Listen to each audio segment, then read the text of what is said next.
today we have Joy Hawkins. She's definitely one of the biggest SEO personalities out there, I would say. She's a contributor to many websites, including Moz.com, and she has her own website, or she works for Imprezio Marketing. So we'll definitely go ahead and talk about that for a portion of this today. But we really want to get into the content of the changes on Google and just some of the trends in SEO right now and what's happening right now. So I really wanted to start with one of the biggest changes I've seen in Google My Business lately is that description. And it's been taken away. And Joy, can you talk a little bit more about that and what's happening with the Google My Business description and changes in Google My Business lately? Yeah, so I'm going to say probably there used to be a description field that would primarily show up on Google Plus. So you could customize, just like a normal description for your business up if you were actually on the Google Plus page. With Google kind of divorcing Google My Business from Google Plus, they're taking away a lot of the normal features that we used to see on the listings. And the description was one of the fields that they actually stopped showing for a long time, but it still existed as a field in the Google My Business dashboard, which was frankly kind of confusing because people would often wonder this description and it wouldn't show up anywhere. Removing the field completely. And now the only descriptions that you actually find on Google Maps or Google search, like in the business, are actually called editorial summaries, which are little descriptions that are actually written by Google employees themselves. So if your business has one, it's been written by a Google employee. If you don't have one, Google is getting through, all the businesses trying to kind of prioritize which ones they write for first. But it's not something the business owner can actually write themselves. Google has literally taken that task and they do it now. If there's something inaccurate, you can report it as inaccurate, but it's not like you can come up with the marketing material you want for that description. Great. And we did see a few occurrences of old descriptions that were written popping up still on the knowledge graph. Is that something that's fading away now, or is that something that Google's trying to update with these smaller descriptions, or will you be able to keep those old ones till they replace them? Any news on that? The only ones that you should see now are either pulled in from Wikipedia, if it's a business that is, got a Wikipedia entry, or they are pulling from the editorial summaries section. Other than that, there's no other place pulling them from. Okay, great. And what are some of the biggest SEO? Let's talk about the last year. What are some of the biggest highlights in SEO and as far as ranking on Google that you have seen in review, and what are some of the top trends that are based on that going to be popping up that you see coming up in the next few months? Yeah, so as far as like the last year goes, we actually the biggest algorithm update we've seen for local in probably over 2 years. We decided to name it Possum. Google came up with. It was just a bunch of us trying to figure out what to call it. But it was a algorithm update basically that only impacted the local results, so that the listings in the 3-pack. It didn't really impact organic. If it did, it was a very minor. And it happened on the most recent article I wrote on Search Engine Land was talking about a study that I did with Bright Local, and just checking to see how much actually changed as a result of this update. And I believe it was 65% of the search results actually changed after Possum hit. Were in the 3-pack before, like totally changed around. So that's been a really big shakeup that we've had a lot of people reaching out, either them. So we're kind of completely reevaluating at the moment which ranking factors now matter more than they did before. One that definitely stands out at the top of my mind would be, I'd say, the location of the person searching is a much bigger factor than it used to be. So it used to be the case, if you and I both typed in, plumber Los Angeles, we would kind of see something similar, but the way it's working now is really dependent on your location. Google is favoring certain listings if you're close to them. So that's becoming used to be. As far as features I know they're working on, there's two major ones that I know are in the works. One is this advanced verification that they're doing for locksmiths and plumbers in San Diego, which is actually supposed to be launching today. In their efforts to fight spam, in order to get listed in San Diego, if you're in one of those categories, you have to go through this really vigorous process that Google does to make sure you're a legitimate business. And if you don't pass, they're actually removing your listing completely as of, from what I've heard today. Another one that they're working on that's in beta is the posting on search feature, which have you done? I'm sorry, you cut out a little bit there. Can you say that again? Okay, the posting on search beta Yes. is another thing that's going on with Google My Business. So we have a few clients that are on the beta. If that's successful, I think that will be really huge for small businesses because it actually allows them to post updates directly to the search results. Kind of like Twitter, but you can literally just post whatever you want, whether it's a video or a photo or whatnot. So we're seeing really good results so far from that as well. Now, that's an interesting thing because what would you say is the role of especially like AMP and Google Mobile versus regular Google? Because I've seen a lot of these ranking tools now are starting to, they're separating the Google Mobile results, even though they look very similar to Google. And also, how is AMP playing in as a factor to all of this? I'd say the AMP stuff is not so huge for small businesses because it's more, I think, directed at like news publishers and articles and things. Don't honestly do much of. Where we do find it makes a big difference is the 3-pack is very different on a mobile device than it is on a computer. So it is good to track it separately. And that's because on a mobile device, your location is included as a ranking factor even stronger.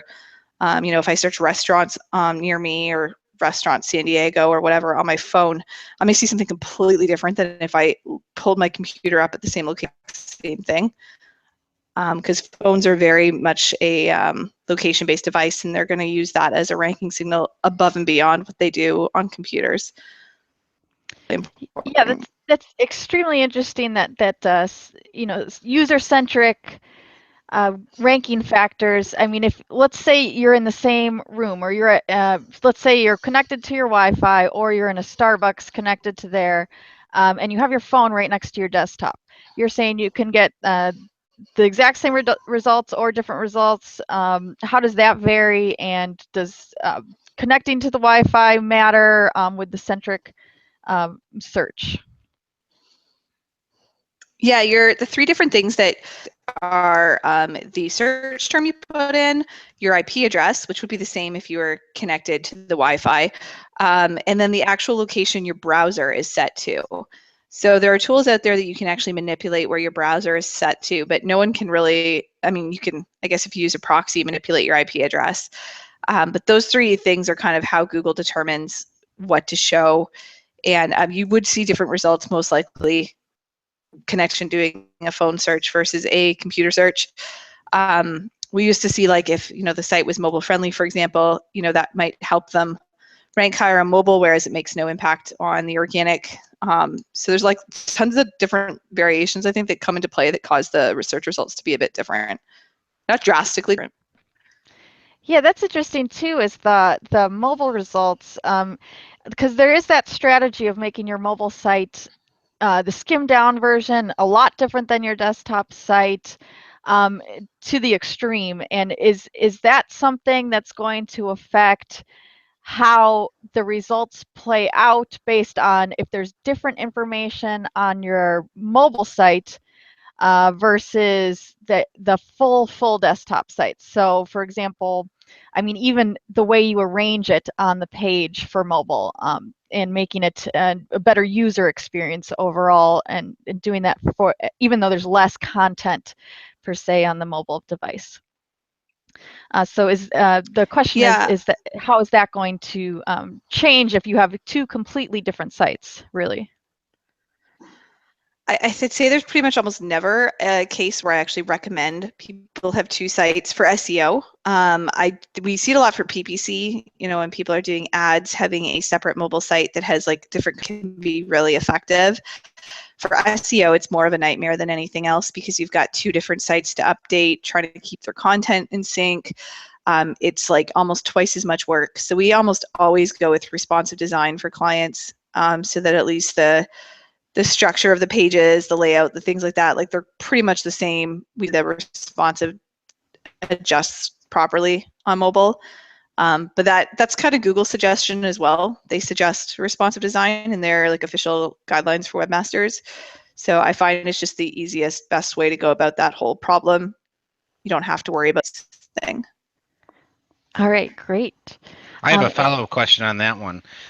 For the responsive design, as you know, we can do all sorts of different media queries to customize the experience on your desktop, tablets of different sizes, phones of different sizes. Do you do a lot of that customization to have certain elements, let's say hero slideshow at the top of the desktop page, do a completely customized different version for the mobile, so this way that wider one that drops off the desktop gets replaced by something else? Yeah, sometimes we'll definitely like remove elements from the mobile version, for example, but usually they're like visual elements, right? Like, like an image or something. Most of the content we would keep because the content is, most likely what's going to impact the ranking the most. So we don't want to like remove block people from the mobile version because that could have a negative impact on their ranking on mobile. Primary thing with local businesses that we want to be the focus on a mobile device is a, call button. Which seems pretty standard, but you'd be surprised at how many small businesses don't even have them. Click to call and it actually works. Obviously, the contact form, which we usually, have like short contact forms for businesses, making sure that that's, mobile friendly and not like taking up the entire screen or not too cumbersome to fill out on a tiny little device. Those are kind of the main things we normally focus on. Yeah, it's surprising how many people we run across that don't have any phone numbers on their site, but they want more business, right? Okay. Yeah, but don't call me. Terry's always harping on folks for that. Robin, what's your next question? Well, along the same lines with the Google mobile results, how big of a factor are having those 5-star online reviews and Google reviews, and how does the Facebook reviews factor into that? And how many, I mean, there's not really a set number of reviews, but if you have a significant number more of reviews than your competitors, how do the reviews factor in, and how much do they factor into ranking in that local pack?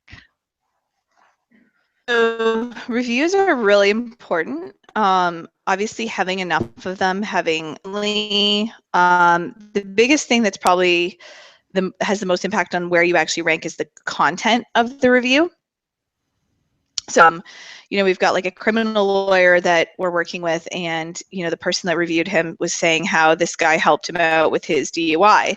That would, help the criminal lawyer rank for DUI related keywords. So you see a direct correlation between what people are writing about the business in their review and where they were. It's not true with just Google reviews. There's been tests done on Yelp, for example, and getting reviews on Yelp that mention certain words and services will actually help you rank higher for those services on Google. So I think Google looks at a variety of third-party sources, and it's usually easy to tell which ones they're looking at because they're usually the ones that will show up when you Google your business name with, schema markup with the star ratings. And you'll probably also notice a lot of them will show up in the actual knowledge panel for the business as well. So that's a feature that Google came out with again a few months ago. Text of those reviews have a great impact on where a business shows up. All right. Well, we can do a couple examples. Let's see.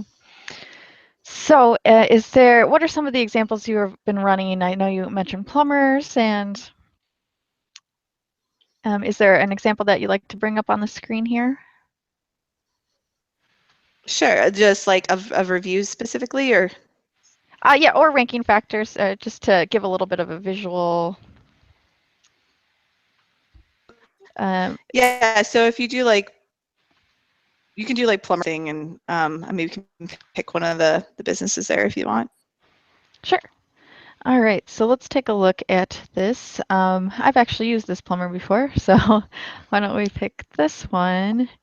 And so they have a 5 stars. They have 13 reviews overall, but these guys have 3 stars and 9 reviews. You know, so but somehow they're showing up on top with just the website, no call button, no directions. And so what puts these guys on top? Yeah, I mean that question I get asked a lot. Right. There's no way to answer that without honestly spending hours looking into it. But what you can do that will often give you more information about the business, if you search like a plumber now San Diego so that you can see their knowledge graph, you'll probably get a lot more details about what actually goes into the listing itself. So hopefully this will trigger their. Oh, that's lovely. Normally it's funny because they have a yeah, pretty generic business name, I guess. Do you want to try it for that Black Mountain Plumbing? Sure. I'll take that and put in Black Mountain Plumbing.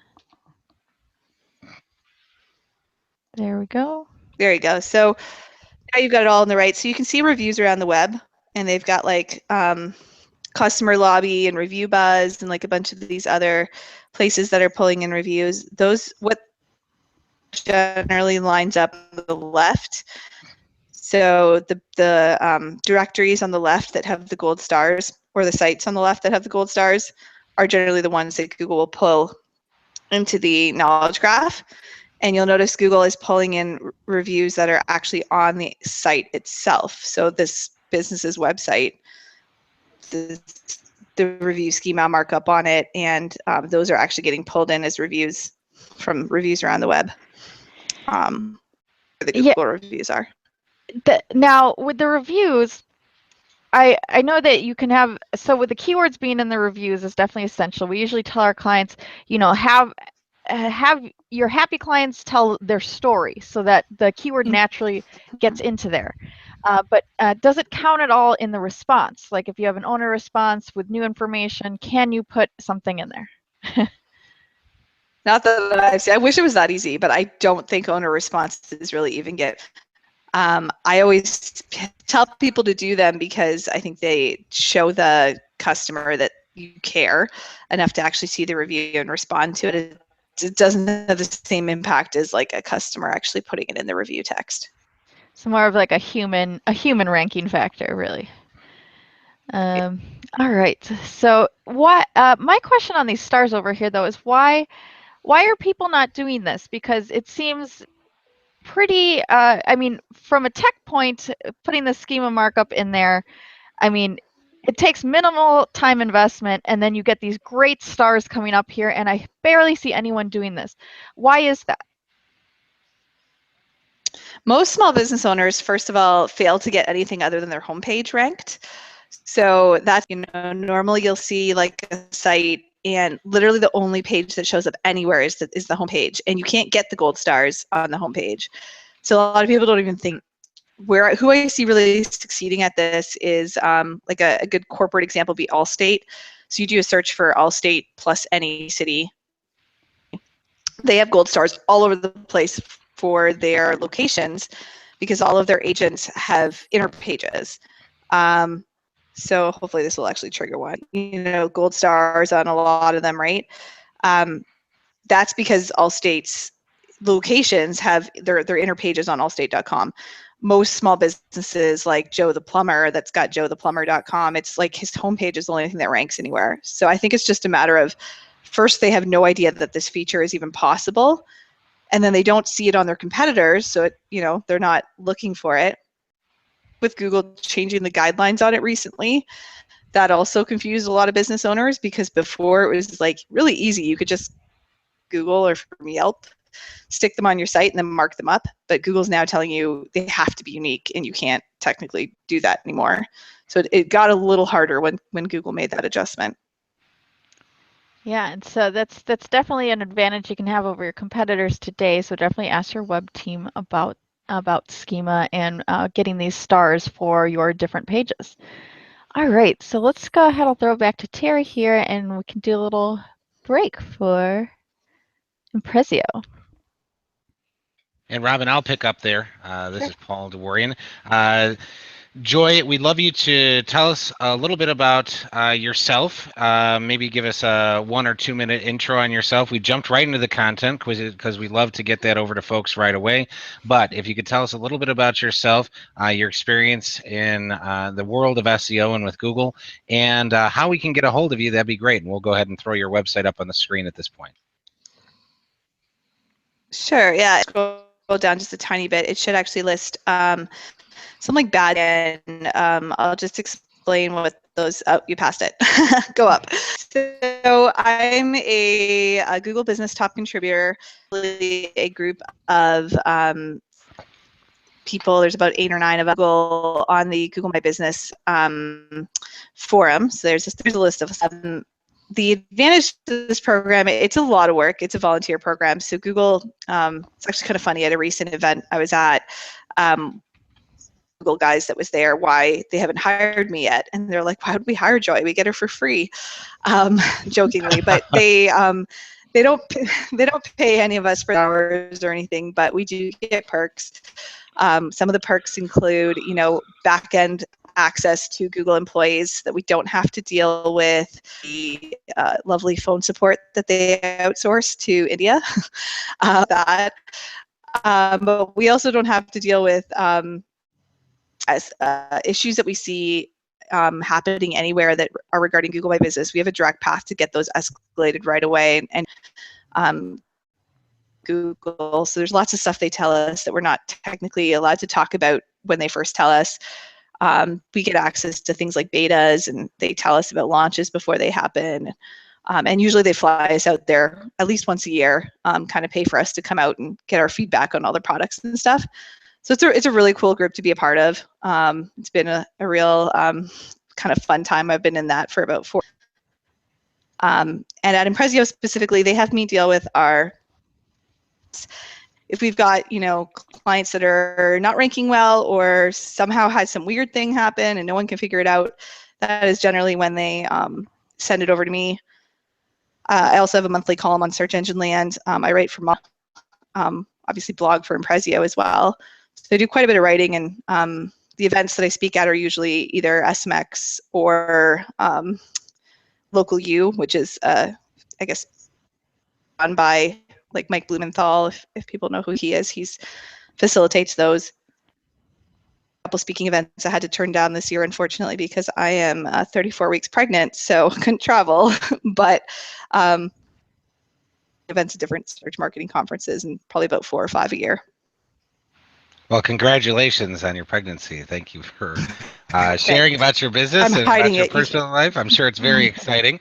How would someone get a hold of you if they want to? Yeah, so I mean, there's contact forms on there. I have all my information publicly on Twitter. My Twitter handle is Joyanne Hawkins, and I also have my own blog where I keep up with any article I write for anyone. I try to post on joyannehawkins.com, which is just my personal blog of all the different articles I've written. But yeah, the office I work out of is the one in Toronto there. All right, great. And then Terry, do you want to go ahead and proceed with our little commercial? Of course I do. That's why I'm here, right? Absolutely. So we're going to throw up our website on there real quick. But so Awesome Dynamic, as well as doing SEO for our clients, we also develop websites. We are Amazon seller consultants, and we also can help you with a Google virtual tour. Those are all things that we do specifically, but the bottom line at Awesome Dynamic here is getting you targeted new customers. And as an example, through our efforts with Robin and Nicole and our team on our SEO for our Amazon seller consulting, I'm happy to say that I no longer am out looking for new customers. They are coming to us on a regular basis. So when we talk about it, we always say our new customers are calling us daily, are yours. And these are all the different ways that we can help you get that done. So we can be reached at 238-1811. Also, you can get me directly at terry@awesomedynamic.com. We'd love to chat with you about your business, how we can help get you new targeted customers, and dramatically improve your selling on Google, on Amazon as well. So that's the quick rundown on that, and I will turn it right back over to Robin. All right. So let's go ahead and dive into some other topics related to SEO. Let's start with keywords. And what are some, I know there's a lot of controversy in which the best SEO tools are, and which methods to use, and how to beat out your competitors. What are some of the methods that you've used in the past and that you've seen work really well with Google? Yeah, so we usually do keyword research two different ways. The keyword planner that AdWords has is still by far the best tool. The only tricky thing now is you have to be logged into a Google account that actually spends something with AdWords, or you won't see any accurate data at all. The other thing is that they started throttling the data quite a bit.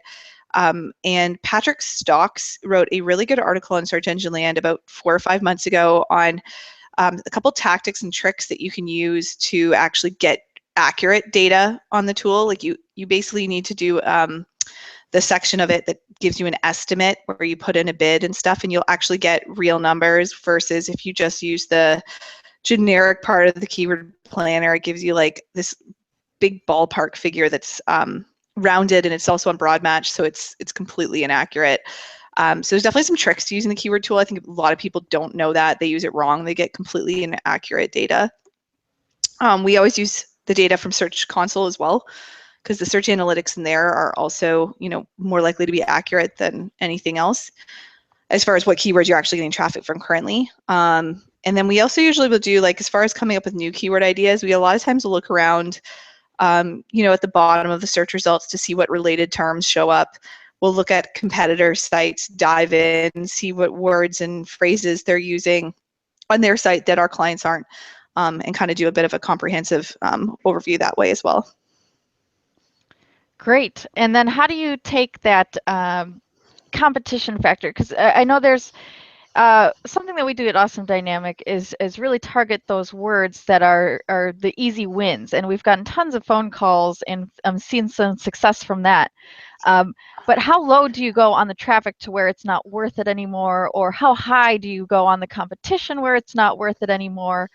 Is there some sort of proportion or guide that you would go by? Yeah, I think the biggest thing for small businesses anyway is just coming up with like content that answers questions. So, for example, we work with a lot of dentists, and one of the things I've noticed about dentists is, there's not generally a lot of information on their site in regards to different procedures they do. So one popular example would be getting your wisdom teeth out. Like, it's a procedure that pretty much almost everyone has to do at some point in their life. But the huge majority of dentists don't even talk about wisdom teeth at all on their site, or what happens when you get your wisdom teeth removed, or what you can expect for recovery, stuff around that. A lot of times by building out content that's related to the main category, like the word dentist, it actually can impact your ranking for like the core keywords as well, the more that you get relevant content. So honestly, we pretty much are always spitting out content. Yeah, that's a great point, because you can see that, dentists are going to have the exact same content as far as services go. Like they're going to be able to do the same surgeries. Everything's very the same. But where do you get those unique pieces of content and original content? That's something that a lot of businesses struggle with. And this is a great example of one. Even just putting these frequently asked questions, you can show up in the knowledge graph here, with numbered bullets or short answers. Google really likes this getting to information quickly. So if you have the best answer out there on your website and you mark it up with that schema markup, which you've talked about in webinars in the past, you can really get above the #1 result here, which is such an important space. So great example of an original piece of content to put you ahead of your competitors. It's funny that Joy brought up the dental example. I just did an evaluation of a site, was it Terry, a couple days ago, of a dental office in Long Island, New York. And he has tons of content on related services, almost exactly like you're talking about, probably from his current web or SEO company. But what's happening is, the top traffic key term is dentist, or family dentist, or children's dentist in the area. And it was funny that the word dentist hardly appeared anywhere on the site. It's, dental, that all sorts of different versions are kind of dancing around the keyword that's going to generate some reasonable traffic. And there were dentists on Manhattan Island ranking ahead of him. And you look at their pages, and they were properly optimizing the homepage for the highest traffic keyword. And I loved all the extra content and told him in my video to him that that was a really good thing to have that extra content, but really lacking in, hey, the one keyword that most people search is really lacking all over your website, which I thought was interesting. So it's funny you brought up that example. Anyway, I'll let Robin go ahead and get back to the next question, unless Joy, you have a comment on that. Oh, no, you can go on. Okay. So one thing I always notice is we're always searching for those words that are like the trifecta, or they have the knowledge graph, they have the local results, they have, the knowledge graph at the top here. Is there a tool or something you can use to evaluate that, or what makes these pop up on some research results, but not on similar search results that you found in the past? Yeah, well, local packs usually trigger when you type in a service, right? So dentist, for example, would be like a name of a service. So you don't always get like a local 3-pack if you type in something like veneers, or even Invisalign, or other things that dentists might offer. Sometimes you do, but a lot of times you don't. So if it's a service, you're more likely to get a 3-pack. And then normally if it's like a frequently asked question, or that you need a specific answer to a question, that's when you generally see the answer boxes that show up at the top. So it's really about Google trying to guess at the intent of the query. I'd say more so than anything else. We've seen them grow, smarter and smarter over the years, I always like to say. But yes.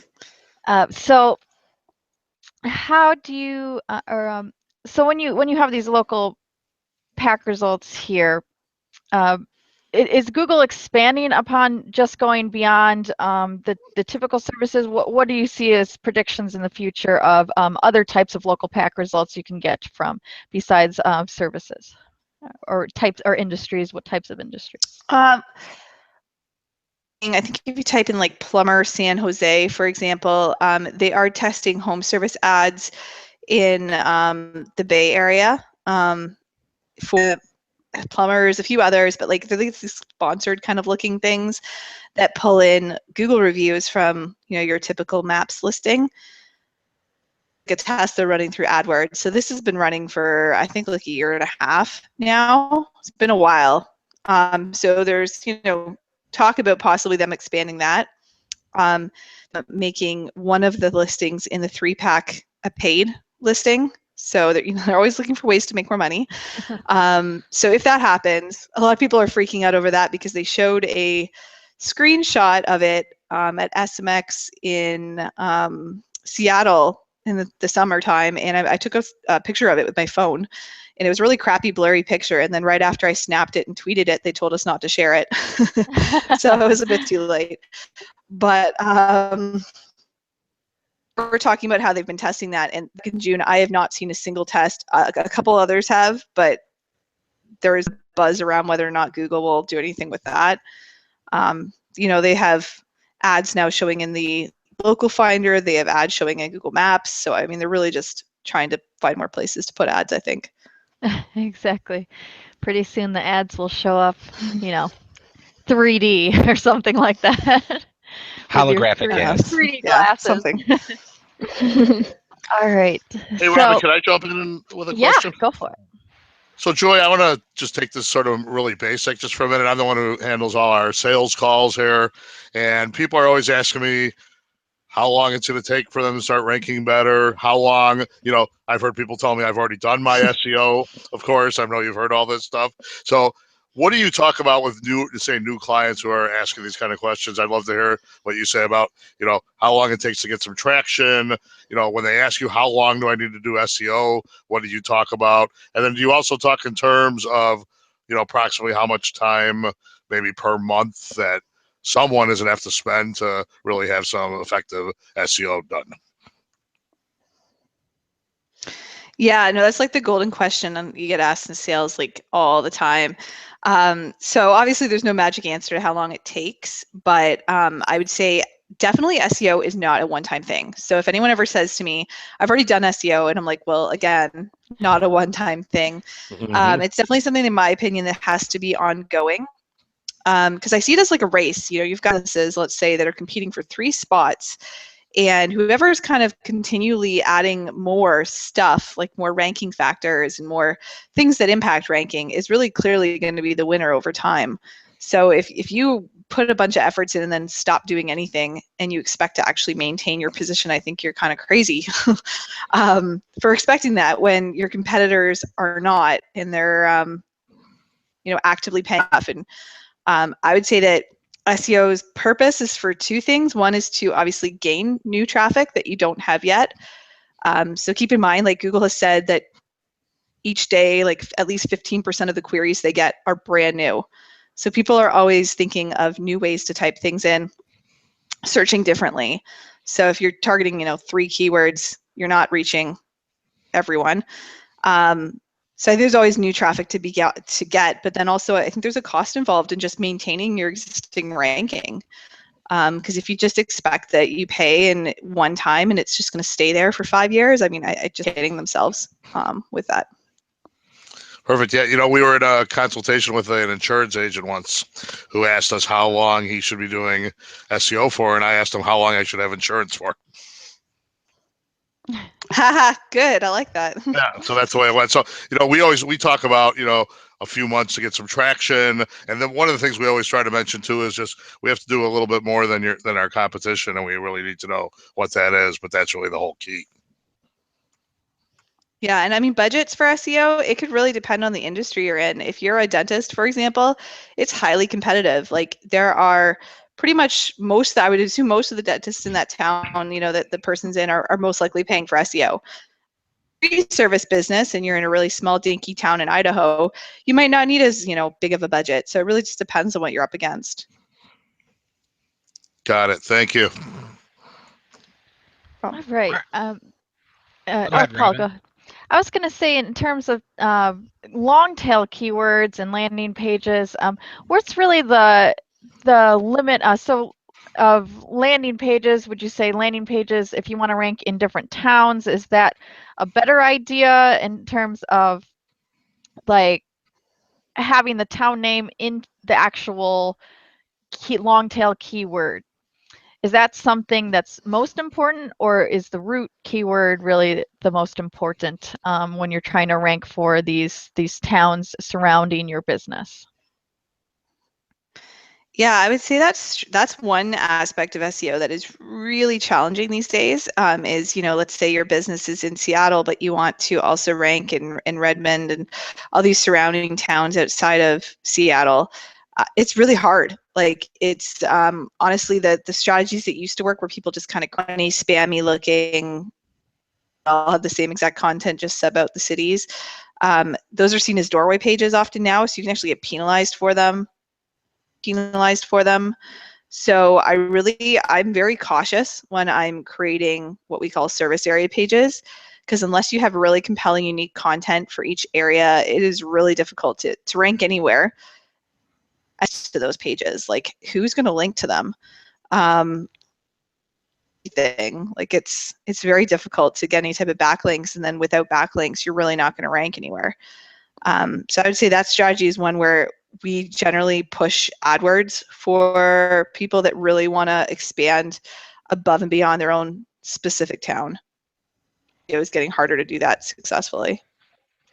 Yeah, and so how about let's say you just have a great take it as like an advantage, and you're competing against like a Home Depot, but you're a really local hardware shop and you have this great content, you know this town, you know what people like there, and you create these great original content pieces with awesome information, pictures, local everything.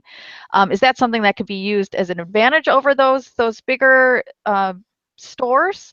And how often do you update those pages to keep them fresh and ranking on Google? Yeah, I mean, if I was a hardware store and I was trying to compete with Home Depot, I would just come out with content pages about the products that I offer, like some brand of hammer or something like that that you have in your store, writing about the features of it and just building out your site like that. I mean, you think about all the different products they offer, specials that they're doing in their store, the ideas are endless. And I would say the big brands really do have a hard time competing in that aspect because they're not really able to do that at scale for all of their locations, the same way that a small business owner could do it who's actually in the store and can go around taking pictures and videos and things like that to put on their site. So we work with some big brands, but honestly, I find it's a lot more challenging to get SEO done for big brands than it is for like the mom and pop shops who don't have, a million hoops to jump through before getting something added to their site. Yeah, that's a good point. There's a lot of business owners out there that are just wondering, what can I do today? And that's definitely something you can do today is just start writing, start putting up content that you've created, start putting up pictures, start doing videos. So definitely a lot of opportunities there to put some fresh content on your site. Even when people come into the store and ask you questions, go ahead and put those on the site, and then you'll see a big jump on that. So. I got a follow-up question. With the Google, Google My Business pages that are out there all over on the map. Yeah, there's a lot of them that are out of folks' homes, and we know that that's not allowed. And there's a lot of them that are out of UPS stores or PO boxes and all sorts of storage units. I've seen all sorts of stuff like that. And a lot of us are part of the, what is it called, the Google Local Guides program, where I obviously through that program, Google's been trying to get the public to clean up the map. And one of the easiest ways to clean it up is to shut a lot of these things down or report them, which obviously changes how many of these quote unquote illegal listings are out there. I was curious if you had any commentary on the epidemic of all these listings out there. We even talk with clients sometimes about it's an easy way to gain a couple rankings if you have competitors that are violating the MAPS terms, just to pop up a couple spots. So I'd be curious to hear what your comment is on that. Yeah, we do a ton of that. Actually, I write a lot about spam too as well. I've written a few pieces for Search Engine Land and have a couple on my blog, but spam fighting is what we kind of call that. We do it for clients all the time, especially ones that are service area businesses, because there tends to be a lot more fake listings at UPS stores, things like that for the customer. A dentist would have a hard time utilizing a UPS store because their patients come to them. So it's not like they can create a fake listing and get much benefit from it. But a lot of people don't realize that, yes, you can report a listing and yes, Google will take it down.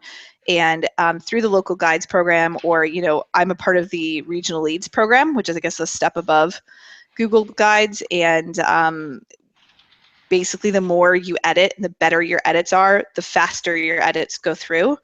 So you get to the point where, Google trusts your profile enough, you can get things done pretty quickly. But in the event that you can't, because I've seen that too, like people are waiting like 3-4 months for their edits to go out through, you can escalate those types of things on the Google My Business forum. So we have a whole board on the forum devoted to spam, where we have businesses literally that come on and they're like, hey, can you guys please get rid of this listing for this fake locksmith who is using a Regis office or whatever, and then we can either take it down for them or escalate it to Google to take it down. But we've seen huge advantages for clients by just taking down basically fake listings that shouldn't be there that are outranking them. Really smart idea for anyone that's working with small businesses that have that problem. Yeah, I also noticed when I was looking at that that dentist on Long Island. There was one of these Manhattan dentists had several listings that were out there, all going to the same website. And I failed to mention it in my video to him. I was like, that's such an easy way to just gain 3 ranking spots just by knocking that guy out of there. So it's just it's a really interesting technique that a lot of people just don't even think about. All right, Robin, what's your next question? Oh, go ahead, Joy. Okay. Please respond. Oh, I just want to clarify for dentists, they are allowed multiple listings if their listings are for their practitioners. So if you've got a dental office with 5 dentists in it, technically each dentist is allowed to have their own profile, and that's not against Google's guidelines. What is against their guidelines is, like, we had a chiropractor we saw once who created I think 5 listings for his office with like the names of services that he offered as the title. And that, like, back pain or best back pain doctor and things like that. Like, yeah, that's not allowed at all. I'm glad you made that clarification, because the practitioners, like you said, lawyers, dentists, I think we even did it for real estate agents at one point in time working at the same office. But curious on that, you know, we all know that the name, address, and phone number are so important for citations. How does that play into those practitioner listings? I wrote an article about that on Whitespark's blog, whitespark.ca, and talked about like best practices, because there's so many things to consider. But generally my rule of thumb is, if you've got 5 doctors in your office, let's say, don't go out and create listings for all 5 doctors. Just find out what exists currently on Google and deal with that, because more is often not better. Normally your listings just end up competing with each other and not at all helping each other. Very good, and that's kind of the advice that we've been giving folks as well. Let's see. Whitespark.ca. Yes, in fact, we love their little tool recently to help you get that Google review link. So this way it just pops up with that. We've been manually creating that, and they keep changing the URL, and that little tool that they have there has been super useful. In fact, if we don't mind, Terry, would you mind walking us through how we ask for reviews? And Tim will go ahead and show it on the screen, and then Joy can kind of absorb the way we this really neat method that we were able to put together. Sure. Pardon me. So in a nutshell, we're looking for happy, satisfied customers that we can address, and we're going to ask them right away for a 5-star Google review. So we don't just ask for a review or you know, anything like that, a 5-star Google review. And then what we're going to do is we're going to take them to our site where there's a place for them to go ahead and click away and get in there. Then we're bringing them to a choice. So here we come to the choice. And so we have a positive thumbs up, which takes them right to the place where they can go ahead and get that Google review done. And we have there we go. And then we have the thumbs down side, which takes them away from that and brings them to an area where we can figure out exactly what we can do to rectify the situation and make them want to give us a 5-star Google review when we're all finished. So it's a great way to make sure that we can sort of have a little control on that. I mean, it's not definitive. It's not going to keep somebody from giving you necessarily a bad Google review if they really are set on doing that, but it can definitely filter out quite a bit of them and give us the opportunity to attend to it, fix it, and try to turn that negative into a positive review.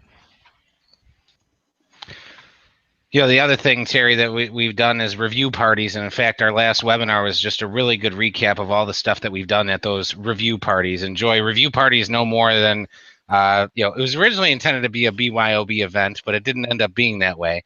But we essentially get a bunch of business owners in a room, and we teach them how to ask their customers for reviews and how it actually is easy to do on an Android device, but it's a huge pain on an iPhone to do it right there in the office, and some of the ins and outs of using the Wi-Fi versus not, and how you got to ask for the story, can't be over enthusiastic with exclamation points, all caps, and all that other kind of business. So you always want to make the negative reviewer look crazy rather than letting them make you look bad, and with the good techniques to do that without starting a combative situation online. is like. But we used to do those review parties all the time, but we got that great video that we send out to people now.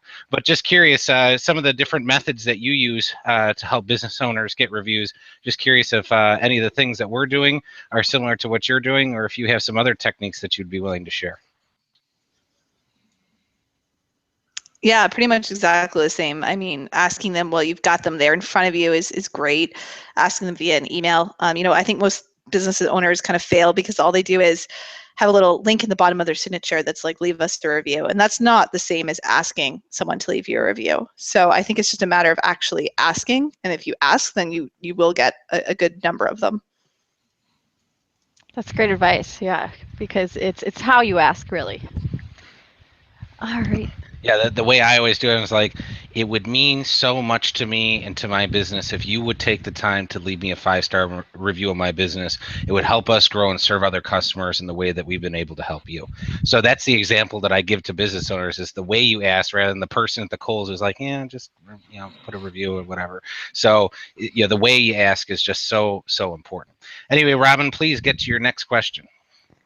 Sure.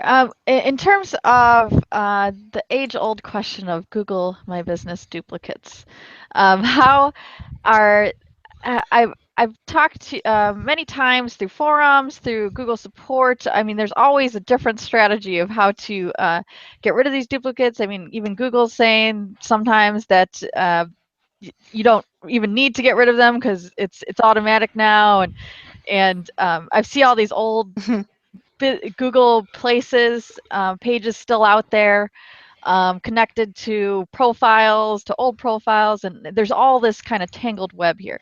So what is really the best strategy to first find the duplicates and then combine the duplicates so that it doesn't affect your business negatively on Google?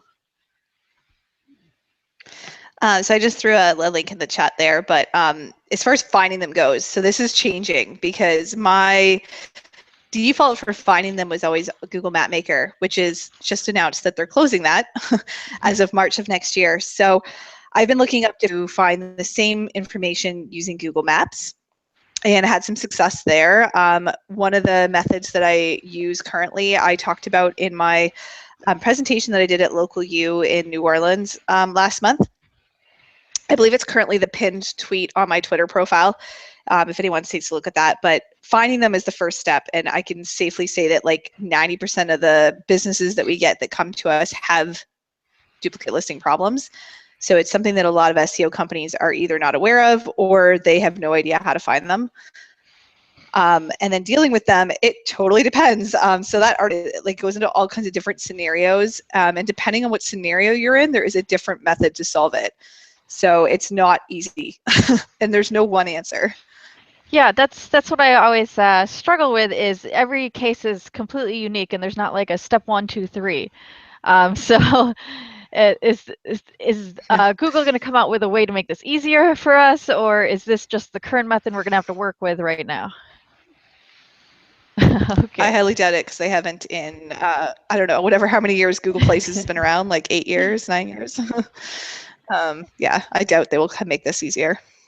And one other method we've been using is just to go to Google Plus and type in the business name and type in the address and type in every different combination until we find all of these duplicates, and use GYBO.com and all of these different sources, and even just going straight to Google and typing in Google Plus after it.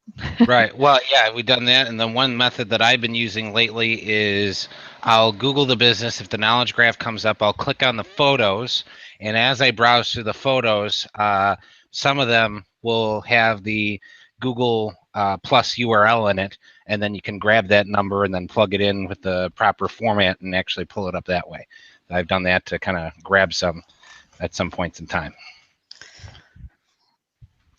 Yeah, a big thing to keep in mind with that is that any unverified listings so you're missing all of the listings that have not been owner verified if you're only checking on Google Plus. Great. Robin, you got one more question for us, so make it a good one, whatever one's left, and then we're going to go ahead and let Joy promo her business, and we're going to do a wrap up with Terry. Sure, then I'll make it a big one. How about some of the, I know it's so difficult now to get backlinks. Is there a good small business, medium-sized business type of backlinking strategy that you would recommend besides just having great content out there that, and just in hopes that people will link to it? Is there a more aggressive strategy? There's one strategy that I found has worked really well, and it's pretty scalable, I would think. So let's say, for example, I'm working with an insurance agent. What I would do is I'd send them a little questionnaire, and I'd say, what other types of small businesses do you currently, are you a customer of? So for example, most small businesses have a lawyer. Most small businesses would have had a real estate agent to help them find their office. Most small businesses have an insurance company. Maybe they've got a restaurant nearby that they really like, or a chiropractor they go to regularly, or whatever. So I get that list from them usually, and then I reach out to the business that they go to, and I say, I work with Bob Smith, this insurance agent, and he testimonials on your website, and he would be willing to offer you a testimonial that you can use on your site, because he's just been really happy with your service. And for credibility, he's even okay with you linking back to his site, so that people can see that he's like a real review and a real person. And I've had I think probably 20-30% success rate doing that with small businesses, because who's going to pass up a testimonial? And then the whole concept of that linking back to their site gets them a link, but it does it in a way that's not spammy. It's natural, right? So that's one tactic I found that works. Yeah, offering testimony, even a video testimonial would be great too. But that's a great idea. If it comes with a link, Joy. yeah. Yeah, as long as you're getting that link. Okay. Any other final words of advice for us, Joy, before we wrap up here? Yeah, I mean, basically, I think to keep up with local SEO, following publications like Search Engine Land or Moz. There is a service that Whitespark has on their site too, called the Local Pulse, that if you sign up for that, it sends you a daily email just with different articles and things written about local SEO. So I tell people to subscribe to that, because it's a good way just to get a really quick summary of what's going on. And it's free. You just go on there and you subscribe. Fantastic.